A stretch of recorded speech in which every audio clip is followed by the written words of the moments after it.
What is going on, ladies and gentlemen? I am BDLM, coming to my buddy J4Y, bringing you episode number 81 of our Dota On Demand podcast, your source for all World of Warcraft, Burning Crusade, commentary, facts, trivia, tips. What's going on, man? There's a new expansion coming out. Just saying. Yeah, but we don't. That's the highlight of our podcast, is that we don't buy the expansions. We're still in the Burning Crusade. We're still trying to beat Karazhan. Hardest raid NA. It takes years to master, really. God, it was brutal. Still is, as you say, because apparently that's what we do now. Mhm. I'm good.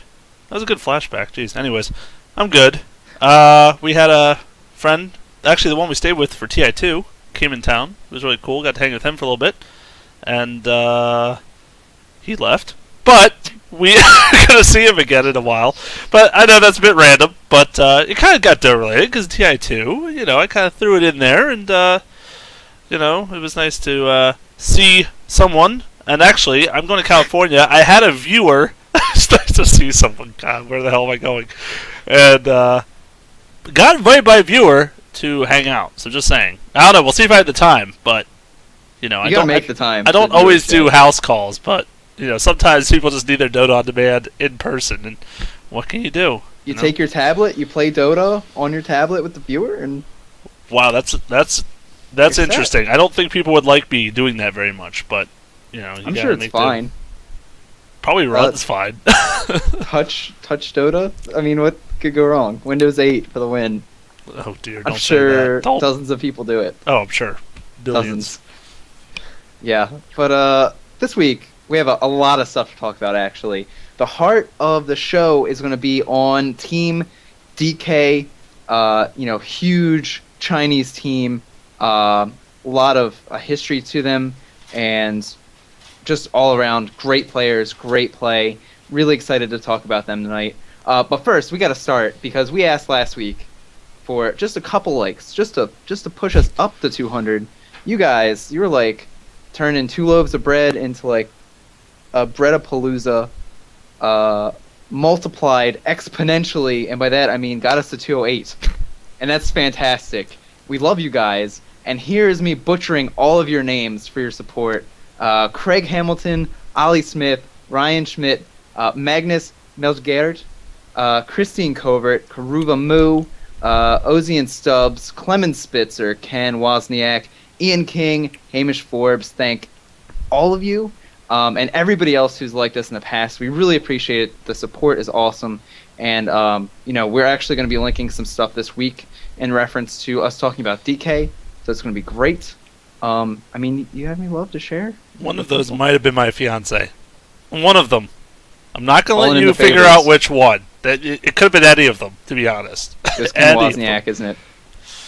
Not spoiling that. People are going to have to figure it out themselves, the guessing game. But, yeah, I really just want to also say thanks so much to everyone who showed some support, showed some love. It, like you said, came out in big numbers, and did not expect that kind of outcome. So I was just telling BDM for the cast, all we got to do is just ask for 1,000 likes now and see what happens. Maybe 800 by next week sound reasonable?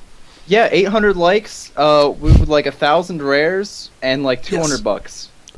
Something like that. Chipotle fund. I mean, how else do we survive otherwise?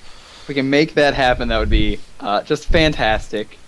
I need the $200 because of the bets that we've been placing on this Dota Fantasy League.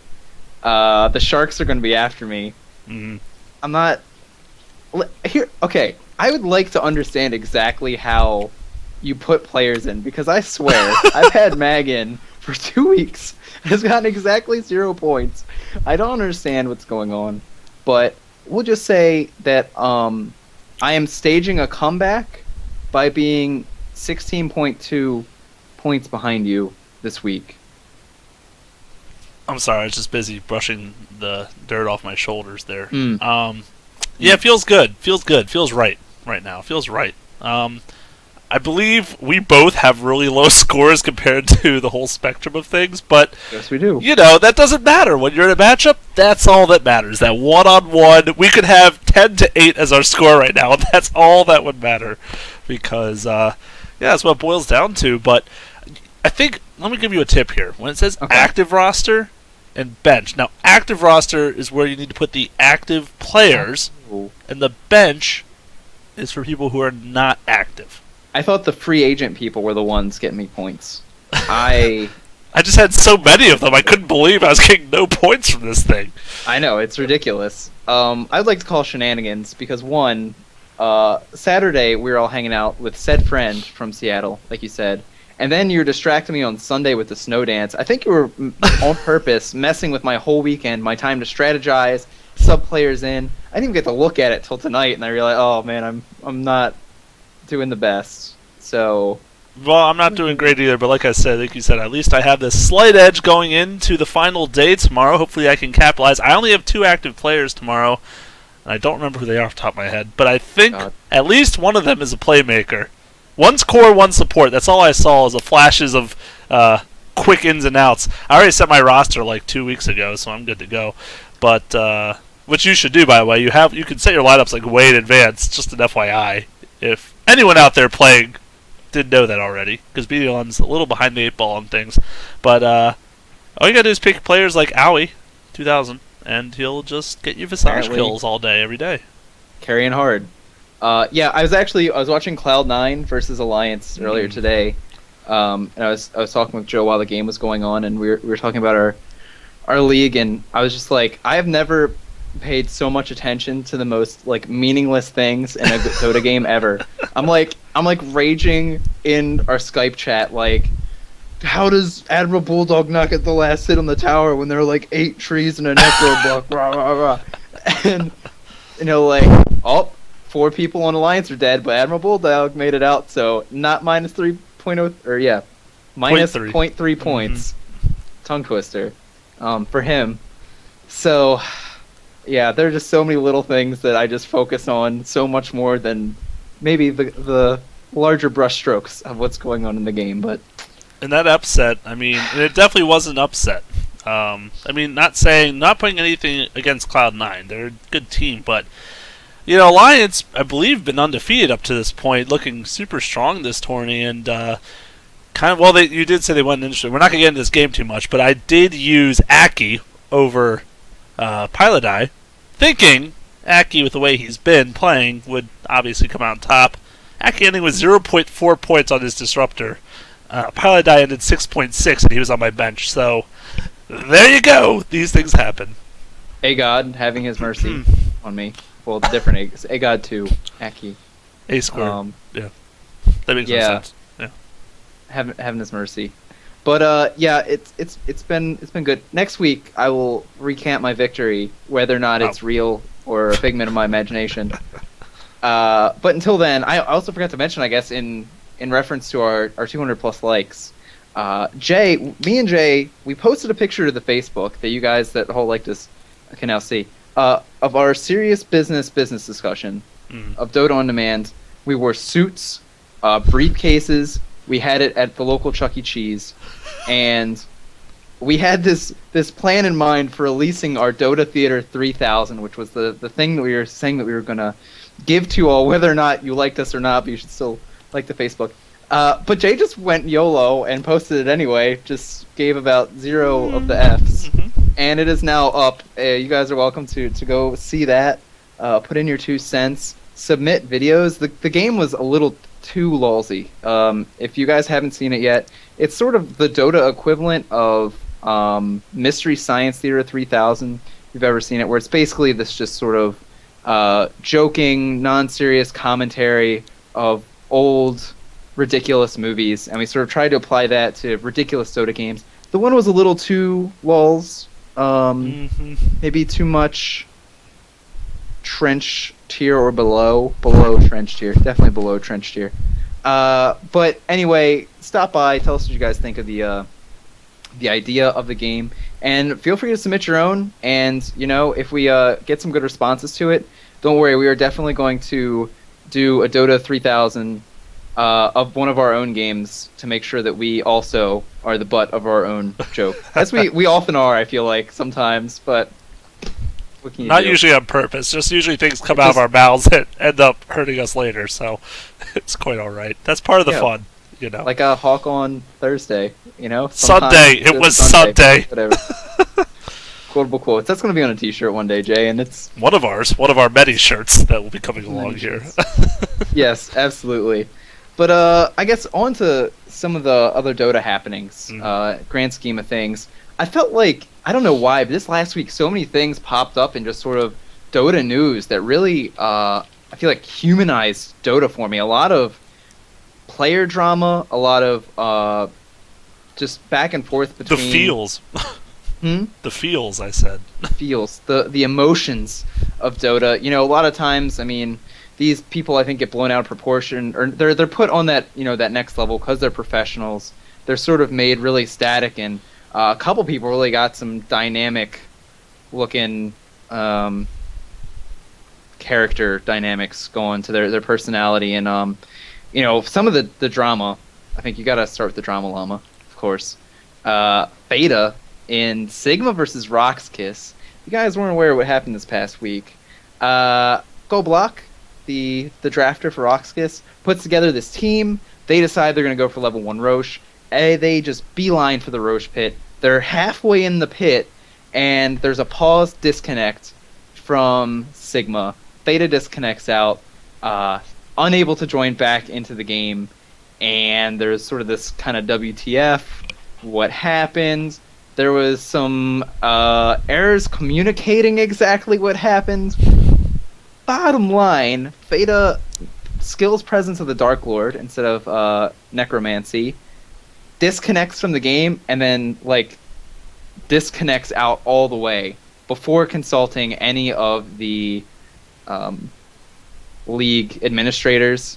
And so basically there's this whole controversy of Roxkiss, we totally could have taken Roshan, and Sigma going, yeah, but we totally would have checked the pit and it would have been okay. And so there was this big back and forth, and really kind of noted as the one big hiccup so far in Dream League. Everything else been running really smoothly, doing pretty well, and you just sort of have this what's going on thing. They had to fill a lot of space, but since then, Theta has sort of apologized and everything. But what do you think about it, man? Do you have any thoughts? Well, first of all, once again, spoiler, things happen in this podcast. So if you haven't caught up with the Dream League games yet this week, I suggest you tune out for a little bit here, pause.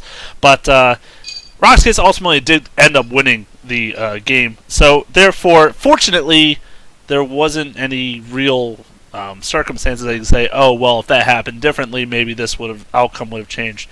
Because obviously sneaking a level in Roche is pretty big. Well, it can be devastating with a certain lineup, certain comp. Getting really high levels on a couple heroes and pushing lanes can really snowball the game for them. And like you said, it really felt so unprofessional on Sigma there. Just not communicating correctly, like you said, with the admins and with the other team.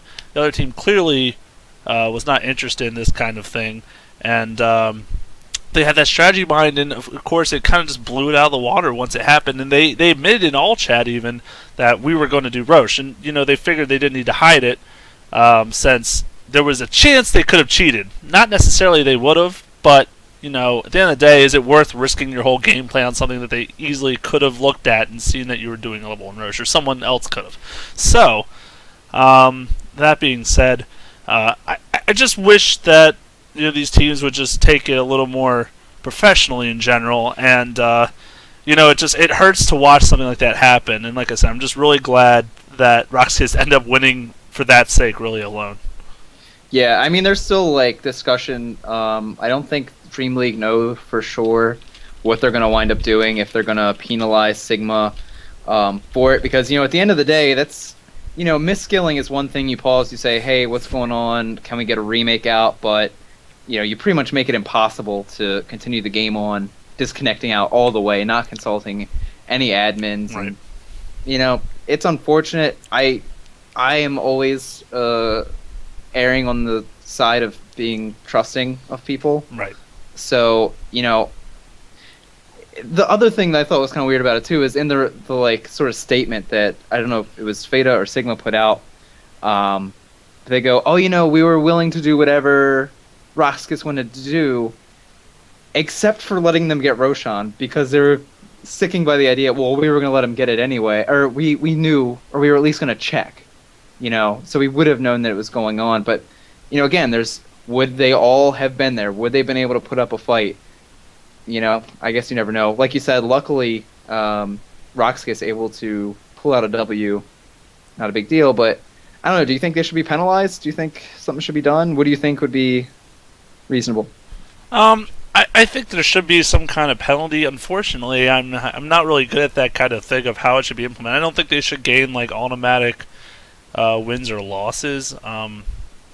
But and like I said, if that game went a different way, let's say the remake Sigma ended up winning it from it, maybe then I would have considered a forfeit from that match, or an overturn, just for the way they conducted themselves in that manner. I mean, you need to really buckle down, because if you don't set precedents, people will feel like they can get away with things, and then it gets kind of slippery. And you don't want a slippery slope. You want things to be under control. You don't want to be like an iron fist to be like, oh well, if you don't do this within 20 seconds, then be reasonable, but at the same time, you don't want things to impact the game that much. And actually, I think I've referenced Esports Express before. It's this site that just has all these funny spoof articles about Dota 2 and such. And they say Fata to star in remake of Free to Play, and it's going to be called Safe to Leave. It's pretty funny, Carl. I'll link it on our page later. You guys should check out that. But yeah. Anyways, let's just hope they conduct themselves better manner going forward. Yeah, for sure. Big ticket issue number 2. Actually, the other thing that I want to say on that, I forgot to mention, is I know, I was reading through a lot of the comments that people were posting in the various articles about this, and people are like, even if it's a misskill and you ask to remake, while there is, I feel like, a precedent that leagues and tournaments will go, yeah, fine, remake, skill correctly. It was a mistake on Fata's part to misskill. He happened to mention that his team speak mute unmute was the same button somehow as skilling up his abilities. But you figure, in professional sports, if you run out of bounds, clearly that's an accident, right? You don't mean to, and you might get penalized for it. Or, you jump off sides. Well, yeah, clearly you're not, you make mistakes. This is a competitive level. Do you just have to live with that? Mm-hmm. I mean, yeah, that could totally... I mean, not having Necromastery first, having Presence as Arc Lord, that's pretty huge. You're pretty screwed for your early game Shadow Fiend, and when you want to try to snowball out of control, that's obviously going to stop you from being able to do that. But, I don't know. What do you even think about that? It's big, but it's not game-changing. It's not so much... It's not like picking the wrong hero. You know what I mean? That would change the whole course of the game. Now, granted, he'll start weaker. There's no questioning, because obviously the President Dark Lord, the weakest of his 3 starting abilities for early game. You want to have either at least Shadow Razor. You need something else, but you get level 2 really quick. I mean, it's within a creep wave or 2. You're already going to be ding level 2. You get the right ability. You move on with life. So you're now a few creeps down. That's the worst case scenario. If you really think you're going to be at that much of a detriment, get a support to roam mid with you, help you last hit or something. I mean, there's things you can do to adjust, but I feel like we should be, especially at these tournaments, with so much on the line, prize pool wise, and just everything. We're getting a lot of people tuning in that weren't before. We really need to build up this game to be more of a competitive game and more professional. So I think you have to just deal with that mistake. Like you said, running out of bounds, you get a penalty. In this case, you got to suffer the consequences of just your first couple creep waves. You're going to lose CS because you made the mistake. I don't think it should change the whole course of have a remake just because of that. Yeah, especially when you consider that at the end of the day, this is going to be a LAN tournament too. This is, right. Pretty much the top tier you're going to get. Obviously, Dream League, it's a huge event, worldwide. There's precedence for it. It's not like this is the first one. A lot of production value put into this too. Huge event. So, yeah, I think I'm almost on that same page. I mean, that's probably one of the most detrimental first points to misskill, but, you're going to have to roll with the punches in some of these situations. But, we'll have to see if they get penalized for it. Number 2, being from the US of A, Fluff and Stuff kind of goes a little crazy. goes a little off the handle, if you will. Makes this blog post about how he's never sort of his like feelings, his emotions behind how Team Liquid have performed in the past, how they've been performing lately. Feels like he's never really been the team leader of Liquid. When I was reading it, I was almost like, if like there were obviously the sort of things where you go like there's sort of slights against Team Liquid and his fellow teammates, but for the most part, what I got out of it was like, oh, cool, Fluff's like owning up. He's a real boy now. He wants to be a leader and he wants to step up and try to make things happen for Team Liquid. But a lot of the backlash that comes out of this is Team Liquid are like, you kind of just like threw some of your teammates under the bus and put like a lot of this internal stuff out in the open without really thinking about it. Wasn't really professionally put out statement, you know. And apparently Team Liquid were even considering kicking Fluff from the team because of his little outbursts on the interwebs. What do you think? Did you have any thoughts? What were your first impressions? Felt like I was reading a middle schooler's journal. That's the first impression I got from it. It felt like a guy who was just...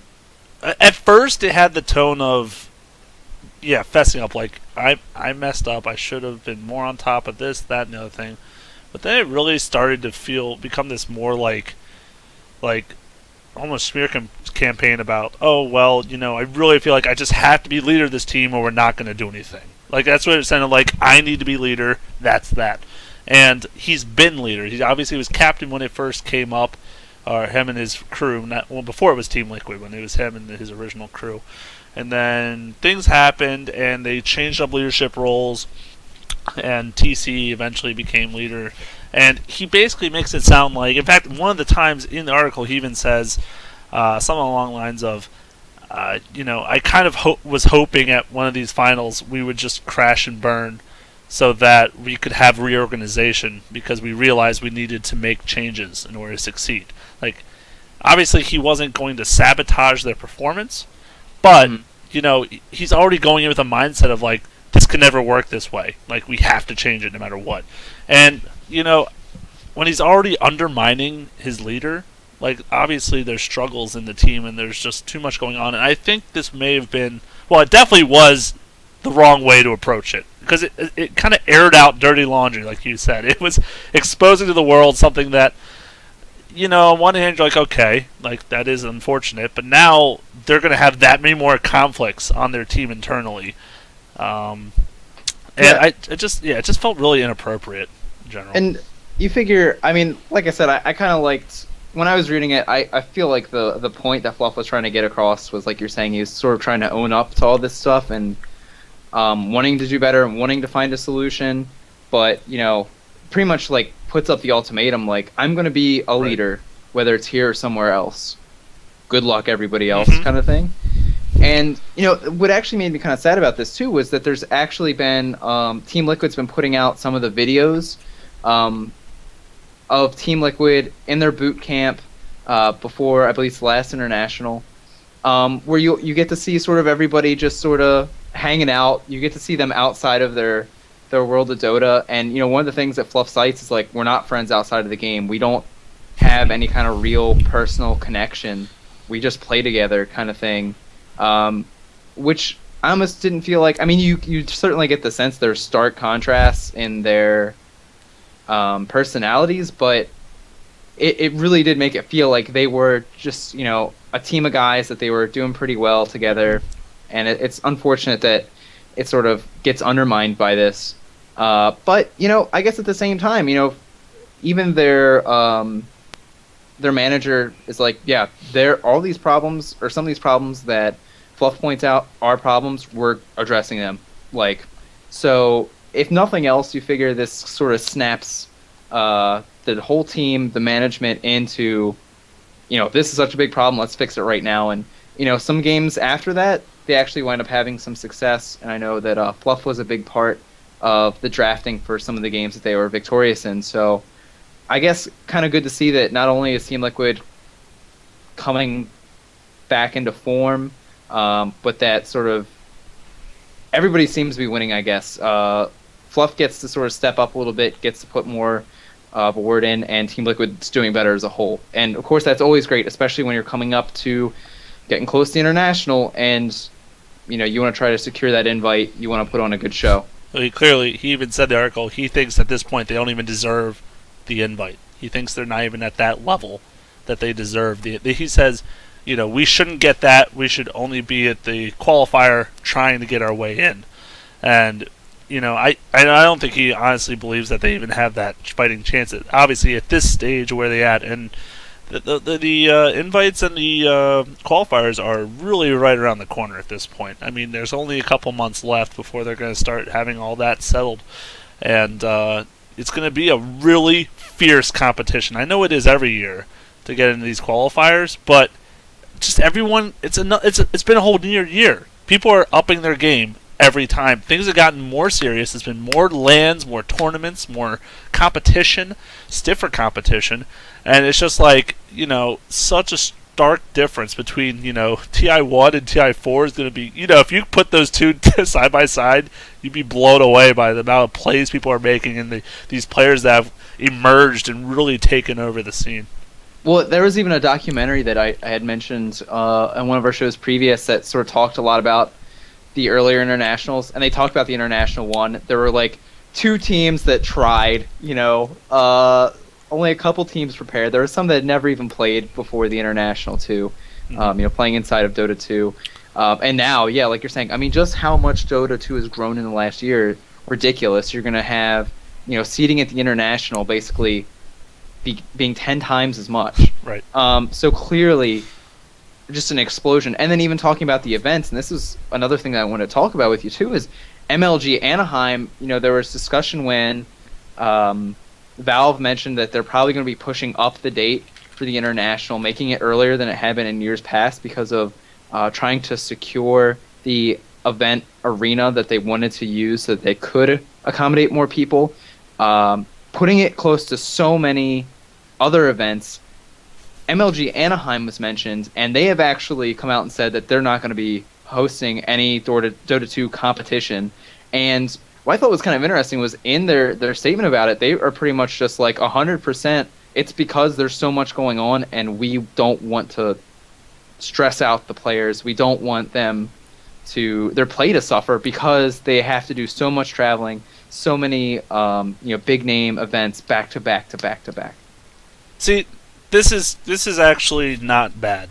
Like at first when I heard it, when you told me that, I was like, oh, why the hell would they drop this? Like, I know they've been promoting Dota 2 extensively, especially North American. They've been really trying to boost the scene, and it just struck me as odd that all of a sudden they're just going to take it out. But you're right. I mean, there's so much going on. This summer in general is going to be insane for these players. They've already got at least the most popular teams have already a big list of competitions that they're going to LAN competitions that they're going to have to come to live, like you said, be stressed out, tired, playing a lot of freaking Dota, and just traveling also just takes its toll on you, regardless. Especially when these they have to fly from continent to continent.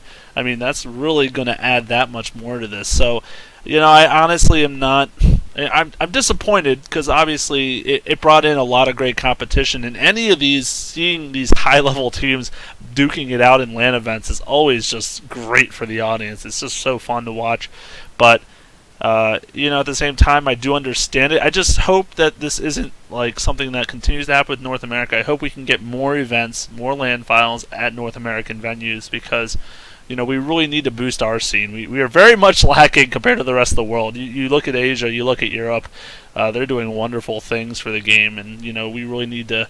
Besides the international, we're really not having much of a showing over here. Yeah, and that's actually really the heart of kind of why I wanted to highlight like all this drama and like all the stuff going on with these tournaments, and the fact that MLG, it wasn't like, oh well, there's scheduling issues and there's all this stuff, and then oh yeah, and we care about the players too. They were just like, it's the players. We don't want people's play to suffer, and we don't want their them to be so stressed because of having to do all the travel, all the high level play, all this stuff. And what really drove that home for me was, and I don't mean to drive away all of our audience. I don't mean to sabotage the show by mentioning League of Legends twice. Good lord, sir! What are you thinking? No, this is real talk. Somebody on one of my Facebook friends posted this article about a League of Legends player, Promise, in Korea, who apparently jumped from a 12-story building to try and commit suicide because his team manager had basically not only misinformed the whole team about their sponsorship, but was setting their team up to throw so that he could profit off of it. Ooh. And luckily, he actually lands on a smaller built, like this one-story room, and survives. He's in critical condition. But basically, you figure, in an area like Korea where esports is so huge, there's so much pressure, there's so much, fame, money to gain from all this. The benefit of being, in the U.S. where you have Dota exploding the way it is, like I said, 10 times as many seats as there were last year because of the demand, really get to take a step back and realize, this is beyond, playing games and the sport. It's, very humanized thing for me this past week, and just realizing that you do have to take into account that it's a lot of young people, people that might not be able to handle the spotlight, might not be able to hold their tongue like Fluff wasn't able to do, inexperienced or unprofessional managers who might take advantage of teams. So hopefully with the explosion of what we've seen in the West and the US, I really hope that MLG decided not to do it just for the players' sake, and that you really do get to see this opportunity to put players first and make sure that you can build it up better than it might have been done previously in other parts of the world. You know what I mean? We still got a lot of development. This is so early in the stages that, and you were talking about manager being corrupted. The whole speed scandal that happened was just awful. I mean, there's been so many people. I'd have to say at least 2 or 3 managers, I believe, have been put in jail for different things. It's like unreal that, there's. I think it's because it's in its infancy. That was a freaking weird alliteration thing there. But it's because it's so early on that these people can find their way into these core places of power and can just totally take advantage. And like you said, all these players are under 30, right? Yeah. So, they're very young. A lot of them have not been college educated. They come out of high school, and some start in high school, and they continue on, don't go to college. And it's not like a college education makes you more aware sometimes. But, at the end of the day, they're very fresh minds, and they're very innocent minds for the most part. They see they have these big bright eyes, like, oh, I get to play my favorite game on a stage in front of thousands of people. This is awesome. But they're probably getting taken advantage of on a regular basis. Not saying this happens to all of them. Thankfully, it doesn't. But you know what I mean? Like, it's very possible. It's very easy to understand how these situations can occur right now. Yeah, well, I mean, even the other side of the coin, like, Old Man Fear. I mean, like you're saying, like all these players are under 30. Old Man Fear, I think, is 26. And I believe from the snippet of Free to Play, which is coming out tomorrow, which, oh my god, I'm so excited about. There's a Twitch viewing party going on. Downloaded. Oh my gosh. Got kicked out of his house for playing competitively. You figure that there's so much beyond all the hours that people have to play. Many players do wind up having to work and go to school on top of playing professionally. So, you figure just all the different areas of stress, because this is something fledgling, because it is something that maybe isn't mainstream in the West quite yet. I feel like so much pressure and so much room for error that, again, it's nice to see that MLG is really putting players first in their decision making for tournaments. Mm-hmm. So, very cool. But all right. So, before we jump in, yeah, this kind of relates back. But you were talking about how you think Shadow Fiend, that was one of the biggest missed skills you could do on a hero. Mm-hmm. What if Chen leveled Penitence at level 1? I think that could be. You go Dagon. Bigger deal. Anyways, it's random. I don't know why it came in my head, but it just came in my head. That would Untouchable Enchantress? That might be worse. Going That mid, is guys. definitely Going mid. Here we go. Yeah, there are some. Oh my yeah, god, have alright, you so seen that? that's- Changes mid with untouchable maxing? It is No, I haven't. hysterical. You get free harassment because the creeps try to attack you and they just can't, and then you just get a lot of pot shots. And then at level 6, forget it. You're gonna win the lane. It's pretty sweet. Anyways, yeah.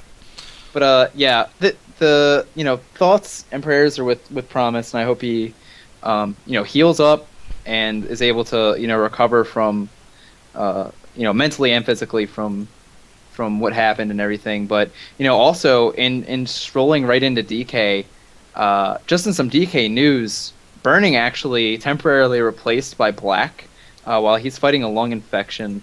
Burning on IR, unfortunately. I've even been reading some stuff. People are like, oh, it's over for DK now. They have to wait for Burning to return. But Black, I actually, for not having spent a ton of time on super high tier teams, I actually have a lot of respect for that guy. I feel like he's a monster last hitting some of the games I've seen, and I do know that they have had some wins with Black on the team. Yay. Mm-hmm. But yeah, how do you think they're going to wind up doing? You think it's a huge thing having seen all these DK games? Do you think that they're sort of on the crutch of Burning and can't make some good games come together without him? I think it's going to be really rough for them, to be honest. I mean, he's been the foundation of DK. He's been their captain. He's been really their cornerstone throughout. And obviously also being the position 1. I mean, you're not saying that other players, obviously, like you said, they got other players coming in here who are very good at what they do. But, they've kind of built up this synergy over the past year, ever since they formed after TI3. And it's starting to really... I mean, they've been one of the dominating teams on the scene. It's been no question. When you hear the name Team DK, you know there's going to be a good fight coming in for them. I mean, I think I don't think this is going to take away necessarily too much. Obviously, we're all rooting, hoping Burning can recover, and especially on the heels here of TI4 coming up. It's coming up, and how does that even play into invites? I mean, now I would have almost guaranteed you they were going to get an invite to the event, hands down. I mean, they've been so strong on the scene. But now, one of the requirements is consistent lineup. And if Burning can't show, that may play a big role in it. Yeah, I haven't looked too much into, how long he's supposed to be sick for. I mean, luckily, I think he has some time, I mean, we still are months away, and obviously DK has been together and strong for a while now, and, I feel like sickness is something that you go, well, he's coming back. It's not like he's, shaky with if he's going to play for the team or, taking too much time off. It's, I think, pretty legit. And obviously, I think, B-God, it's not like he's going to lose so much from being sick that all of a sudden DK is going to suck, And, oh, no. Especially from studying DK, looking over their games, I mean, they are just such a strong unit together that, even if they do have missteps with having Black in there, they're not able to function to their maximum capacity. The thing that I found really compelling about DK and watching all these games is they are just so calculated. Every move, it's like there's an on and an off switch. Team fights happen, and everyone is just there all of a sudden. You see one player go in and you're like, oh man, he's crazy. Like, what's he doing? But sure enough, he just knows that the rest of his team is going to be right there to make the play happen. And that's really what stood out to me the most, was just having DK on this ebb and this flow where they know exactly what's going on. They know exactly what plays they're going to commit to. There's no second guessing. Players gladly going into their deaths to know that that's the team fight that they need to start up, that's the engagement they need to take. Yeah, I think you really nailed it on the head there. It's almost like cold and calculated. I mean, not necessarily in the level of like LGD China or something, but it really is just these very hyper intelligent moves that all these guys at the top of their game now have been kind of pulled together for this. This is what I was thinking was the dream team for the Southeast Asian scene. I mean, they really pulled people from different rosters after TI3, and I'm going to get into introductions on the players a little bit after this. But essentially they kind of pulled them together here and said, look, we get it. All of you don't have a lot of experience together as a unit, but we feel so confidently about each of your individual skills. We know you guys can make it work. And of course, off the beginning, it definitely was questionable. There was a lot of, you could tell they weren't really on the same page, but like you said now, they've been together since September, and they've really come together. They've played in so many events, too, that they've kind of had to almost form this bond, or it wasn't going to work out. And, they honestly have been pretty devastating as a composition now. And it's almost like, compared to Cloud9, who, I feel like you have one hand here, DK, who's, super on the same page, calculated, understands where to exploit a lot of weaknesses and everything. And then Cloud9 just feels like passion. It feels like they're just ready to go. They're ready. They get excited. They're so psyched about doing certain things, and they just kind of roll with that kind of energy. It feels like different ends of the table. Both work really well for each team, but it almost feels like a difference there. Yeah, I definitely wanted to put up on our Facebook as well. If you guys haven't seen them, it's really crazy. The DK Dota 2 LAN house is ridiculous. It's the most glorious building I think I've ever Dota seen. Cribs. Oh my gosh, it's so beautiful. And that's another thing too, that just the level of professionalism, not only from the players, but from the organization, and just putting the name DK for years has obviously been a part of Dota 2 since its conception, really. All of these players, I think, are famed. They all have they're all well known. They have their stories, and just the fact that they're a part of this organization that is super professional, putting them up in an amazing land, really realizing that it's beyond, just paying these players to hop online and play together. Really realizing that it really stretches beyond that into each of their lives and pulling them together as a unit and making sure that it's just something that they're given the opportunity to succeed with their sponsor. But this is a big difference, I think, between kind of relating back to our Fluff and Stuff story, where he's talking about how none of them are friends, and when he started, it was all about unity and togetherness.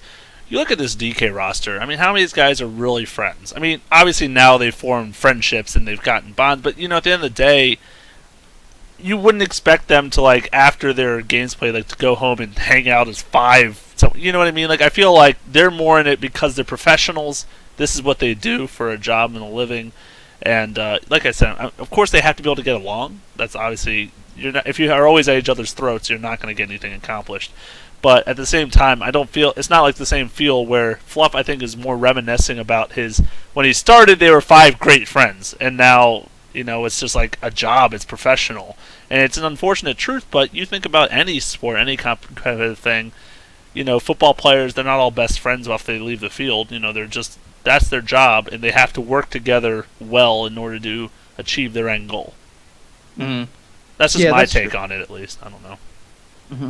So why don't you run us through the DK lineup, all these fantastic names, these fantastic players. So I just kind of wrote some notes down here, some kind of basic facts, if you will. But DK formed in 2010 as a team after TI3 finishing 5th and 6th place. The roster was completely reshuffled. That huge reshuffle that went on in the Southeast Asian scene. Teams going every way. As everyone except the captain Burning left the team. So he was left to kind of help remake it. And then they confirmed the new lineup in September. And it was Burning, Mushi, Ice Ice Ice, Lanham, and X, or MMY, or whatever the hell you want to call him. Exclamation points, that's what's important with his name. Burning, a Chinaman, played with eHome in 2010, DK in 2011, and then announced after the TI3 that he was going to retire. But I think we know a little better than that happening. Mushi from Malaysia. He was in Orange, Team Orange since 2011. Had a mini retirement for fatigue and poor results, but came back in 2012. So there's a theme here, I feel like. It kind of has been, actually. And then after some roster shuffles, Orange got third into TI3, and then he got, of course, traded over to DK. Ice Ice Ice He's a pretty popular name in the stream world too. He's just a really fun guy. He's done a lot of casting with people too. But he's from Singapore. TI1, he was on Scythe Gaming and got third place. Went to Team Zenith, who didn't do so hot in TI3 as it turns out.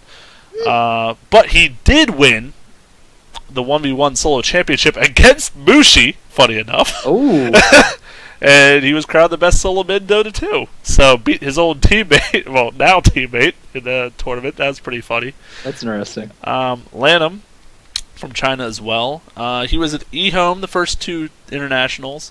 Then went to Team Rattlesnake in TI3, if you can recall them, winning that qualifier and getting in there. And then, of course, now on DK. And then X, MMY China. He's from China. And he was also on the first two eHome teams. So him and Lanham kind of have some bond previous to this, so which is really nice, I guess, to have both of your supports on the same page. You know, they can really use each other's strengths well in that regard. But that's kind of their background.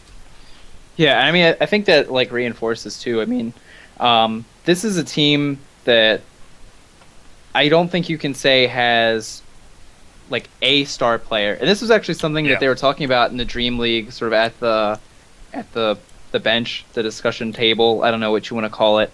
You know, that there are some of these teams, they'll have a star player, they might have two star players, and then not that the other people on their team aren't good, but those two people will wind up making these crazy, fantastic plays, and they get recognized for it, and they're sort of recognized as like the heart of that team, you know. DK, I feel like, is not like that, or you certainly respect like Burning being able to just be such a crazy awesome carry, but you never see the like explosive play from one person. You're like, yeah, Mushi, and then there's the rest of DK. Every single one of these players Mushi is like friends. so good. Yeah, Mushi and Co.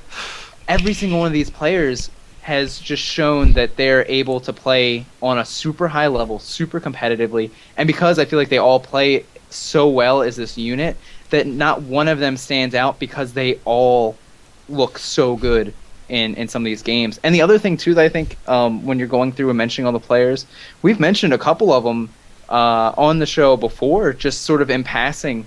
Lanham's Earthshaker, that one crazy game where he's able to do a gajillion damage from just excellent play. Ice, I believe you've linked his Nature's Prophet video of just like his commentary early on in a game and everything that he's able to do without even a second thought, just sort of, yeah guys, I'm blocking all these creep camps and I'm just, rocking out the music. And also his awkward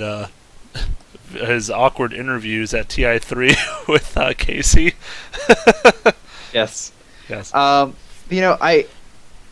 I just really like going through this lineup, and you look at every single player and you're like, yeah, they're really good at that. Yeah, they're really good at this, and it really, they are just one unanimous force, and that's, I think, the thing that again has stood out the most to me about DK. I want to throw out some fun facts for you here, Jay, if you don't mind. Some of the most played heroes for DK: Rubik, Visage, Nyx, Alchemist, Clockwork, Nature's Prophet. I feel like a lot of these Visage, what do you know, gets played a lot by a team because he's super surprise. Good. But like the Rubik and even the Nature's Prophet, while obviously has always been a major force in competitive Dota 2, I feel like you wouldn't find him being the top played in a lot of teams.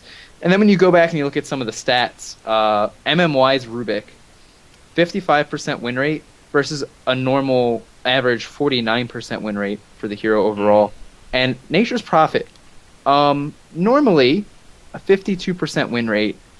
Ice's Nature's Prophet, 32-10, a 76% win rate. Good lord. I feel like if you're looking for the skill, you're looking for the standout, how to characterize a team, when you're able to make such a dramatic difference in win rate than what is the normal, the average, that speaks volumes. you probably look at Admiral Bulldog's Lone Druid, and it's probably above the average. But yeah, exactly. There's these signature heroes that these players, and actually that was one of my bullet points, is give Ice Ice Ice a playmaker in the side lane because he really runs with it. Recently that has involved Centaur, for example. But you give him these heroes like Nature's Prophets, like Centaur, and actually I also listed Invoker. He's a huge Invoker player, and he loves to do it in the side lane.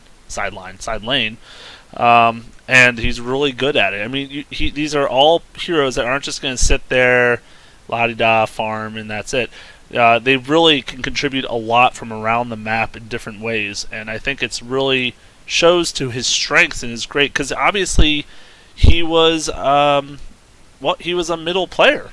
I mean, prior to this, he was a middle player, and now he's pushed onto the side lane, but that doesn't stop him because you think about it, side lane is essentially a solo, but now a lot harder. Now you're against 2 or 3 heroes instead of just one.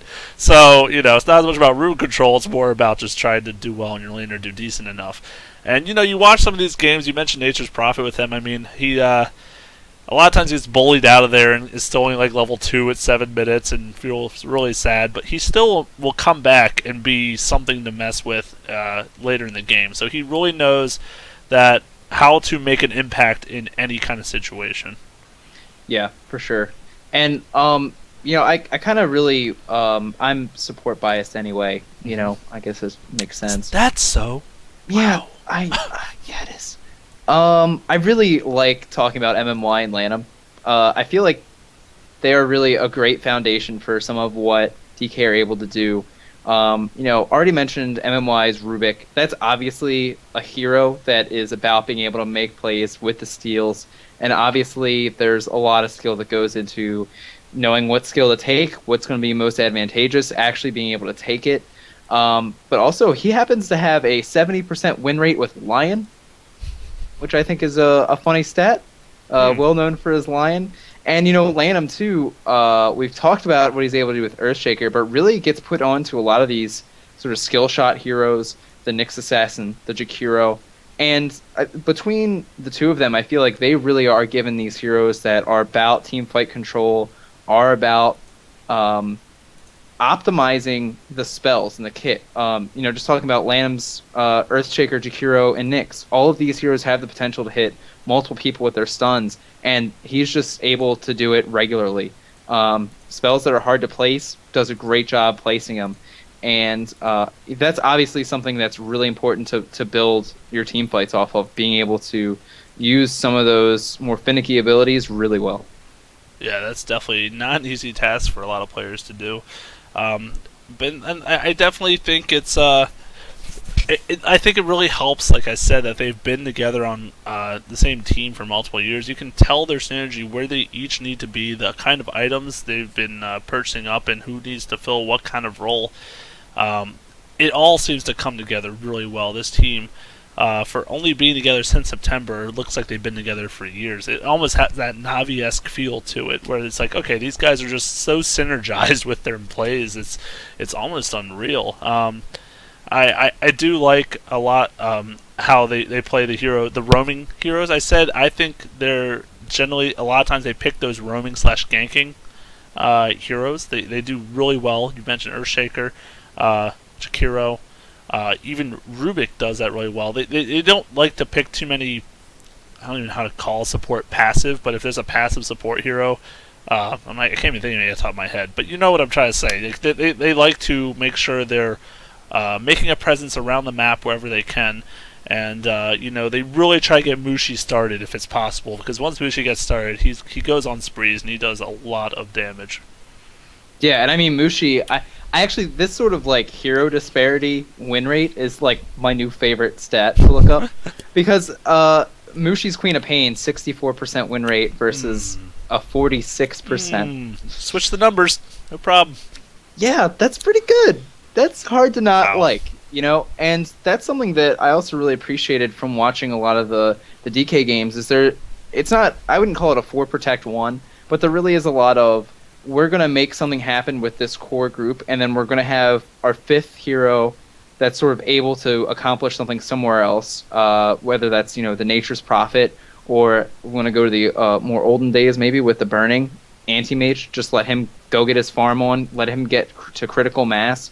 And, you know, I feel like in watching a lot of these DK games, you would see mistakes, you know, you'd see misfires, but really how well orchestrated and planned out their team fights were, really I feel like helped make space for their fifth player and make that strategy work really well. And, you know, Burning, a lot of experience on the Gyrocopter, the Luna, the AM, the Weaver. A lot of these sort of like farm-dependent heroes, they need a little bit of space, but can also still participate when the 5-on-5s start happening. And I feel like, obviously, Burning is known for being a carry player, being able to last hit super well, making plays. But obviously, you know, you have like by comparison, if we want to keep referencing Navi because we always do, you have Avos who will like sometimes go crazy and like dive hard, or you know, will just get held down too much, not be able to maybe make a comeback. I feel like Burning is like able to get his farm on, he's able to be safe, but then also still play these heroes that have huge team fight impact. And even you know, watching some of the games from the Cena Cup, which DK played in most recently, like beautifully placed gyrocopter ultimates, like great area control, being able to zone out the enemy team or make sure that people were caught, like most of the enemy team was caught in them. And you know, I think when you think about carries, you tend to think like, oh, you can just point and click or you can farm. But when you're able to exert that team fight presence as well, like I feel like that's huge. Yeah, no, I mean, they're honestly, they're just so high impact, all these players, and I actually find it kind of interesting, and it makes sense since he's been around since the beginning. But the fact that their one role is their captain, there's not a lot of teams like that. You know, it's there's only a few out there, and he really can. You can tell he controls, and I think I've noticed in some team fights where maybe that's kind of been to their detriment, like where he maybe's a little out of position and he gets caught from it like a bat. You know, something happens because he was maybe trying to focus more on the macro instead of the micro aspect. But ultimately, they seem to make great decisions, and I feel like he actually doesn't have to do a lot of macro in the grand scheme of things, because like you said previously, they all are so similarly minded. They think so well. Just an example, there was a game they played recently. It was actually, I believe, in the Cena Cup 202 Grand Finals when they were playing Vici Gaming. And you just had a Shadow Shaman pick. Of course, MMY playing him. Well, I don't know why I say of course, but it was MMY picking him. And they were getting pressured top lane by the whole 5 group of Team Vici. And as soon as they saw that, you see Shadow Shaman, as soon as they're all in sight of the tower, he TP's middle, drops his wards on the enemy tower, and they get the free tower essentially, because they couldn't. And meanwhile, they were kind of pressuring them and engaging them slightly top, so it wasn't a full engage, but they were keeping them out of middle. And it just like was this instant decision making that, you know, like in a normal game, you would maybe Shashan wouldn't even consider that kind of option, but they like knew how to completely exploit their enemy and take advantage of their lack of map awareness there. And it's just things like that. You see these kind of plays happen, and you kind of take them for granted, but they happen all the time in games. And that's, you know, when I was trying to talk to you about it before the show, I was even like, you know, trying to find the word to describe how their team just seems to function. It's like a switch flips.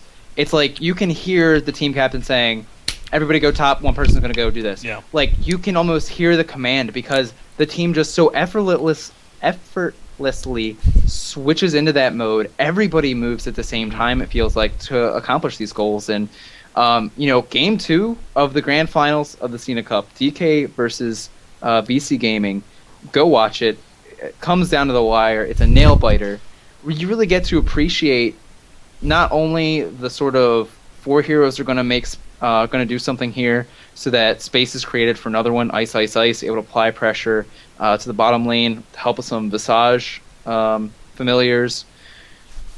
You even in the very last fight of the game, VC is pressuring the tier 4 towers of DK. They let one of the tier 4 towers fall, but all of a sudden you just see that they're like, wait now, and everybody's there. Everybody engages. They're able to use the creeps in the bottom lane to help push into VC's base, and it's just this Misery was casting with Toby for some of the games and just called some of their plays, merciless, just calculated.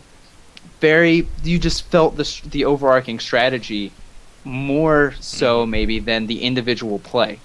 Mm-hmm. Yeah, it definitely is something to kind of gawk at, if you will. That's a weird word, but that's the word I want to use. It kind of gives me a guffaw, if you will. Now I'm just using G words for the fun of it, but aren't they great? All right, so that was a lot simpler. Glorious. Ha! Well done. So I wanted to kind of go over their. When I say recent, it's kind of their track record since of major premier tournaments, if you will. So if you want to get some stats about a team and how well they're doing, MLG Championship Columbus, second place to Speed Gaming. They go and play in the Fengyun Hegemony Battle 2013, first place. WPC Ace Do 2 League 2013, first place. Red Bull ECL 2013 Grand Finals, second place to IG. G League 2013, first place. And then the Cena Cup that we were just describing, first place. So all firsts and seconds of all these premier events. And actually one of them, they're actually starting to make a good amount of money off some of these tournaments too. I mean, for being a newly formed team relatively, they're not acting like it, needless to say.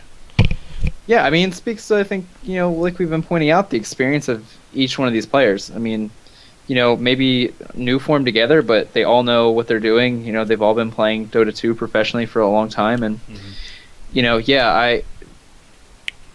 I feel like sometimes comparing the Eastern scene to the Western scene, you may not see as many tournaments in the East, or they'll have like one major tournament going on at a time. Obviously now, like we're saying, in the West, you have like Star Ladder and the Dream League and like all these big things happening at the same time, and you can sort of get lost by how many games these teams are playing. But yeah, I mean, like you're saying, you just list the first and second places and you really get an appreciation for, maybe they don't play as many tournaments or whatever, but obviously they're just pumping out these victories. And the fact that they're able to claim so many titles and runner-up positions for maybe less competition, I feel like even speaks more to what they're able to accomplish. Exactly. So like I said, in my mind, assuming everything burning pans out, I really foresee these people getting invited to TI4, doing very well for themselves, and I'm really excited to see. God, the more I mention TI4, the more I'm getting the feels, the shivers. Everything's starting to come back for me, man. Here's my thing, right? So Free to Play comes out tomorrow, and if you guys hadn't planned to watch it, please go watch it. They're following Dendi, Fear. I forget who is the third person that they follow. And just sort of give you their life story, their competitive Dota 2 story, and how those stories interact with Dendi, around the Fear, and international. HYHY. HYHY, yep. I feel like a really eye-opening experience, again, like humanizing Dota, and then also looking at this major event. They're having a release party for it. I know Denny and Fear are going to be there. Really cool that they're sort of putting so much emphasis on it, and I'm really curious to see if they release more of the details around the tournament at this. I feel like that's a great opportunity, considering that's getting close. So I kind of got I'm real excited. I really want to see what comes out of it. It's through Steam, for those who don't know. So get on Steam. You can just search for Free to Play. Actually, it's one of the featured things on today, Tuesday the 18th. But you can preload it tonight if you actually listen to our podcast tonight at a really late time. Otherwise, it'll be tomorrow, and then you can just download it, I'm sure. But yeah, you can watch on Steam for free, and you can actually buy some of these sets, if you will, like Fear's Sven or HYHY Doob or Dendy's Punch set, which you were obsessed with, the Murder of Crows set. I have very different feelings about it. Did I read you wrong? You don't like it that much? I thought you liked it. All right, we're going to get there. So, okay.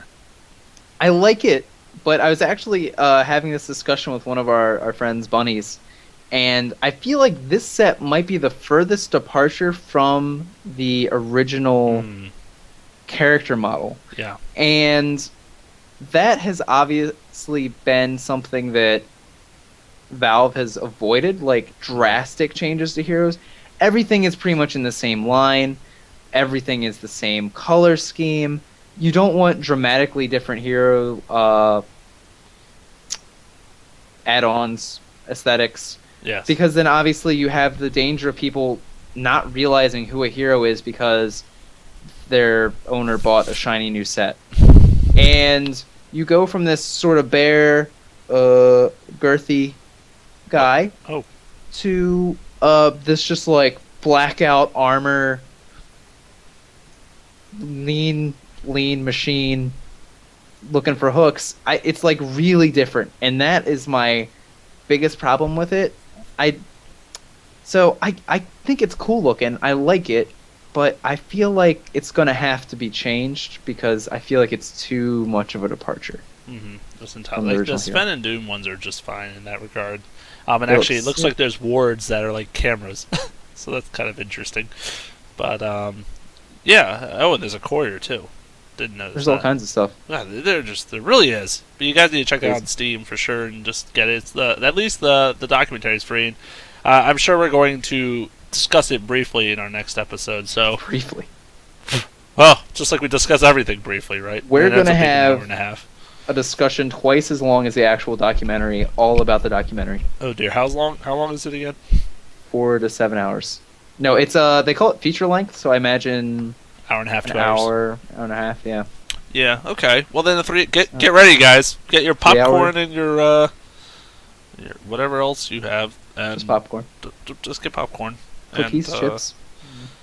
and water. Be healthy. Don't worry about the other stuff we just mentioned. But yeah, definitely we both suggest you go watch that. It should be very interesting. Yeah, absolutely. I think in closing, unless you have anything else to add, thank you again, everybody, for the likes, your support on Facebook and elsewhere.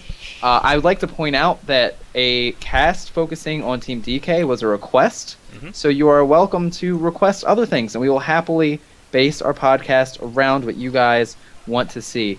So go out there, play some sick games of Dota. Go out there, watch the documentary, which I know I will be tomorrow night, and I imagine I'll have some tweets come out about that one as I'm watching it. And just, have a great time. Soak it up, guys. The game and everything else. See you guys next week.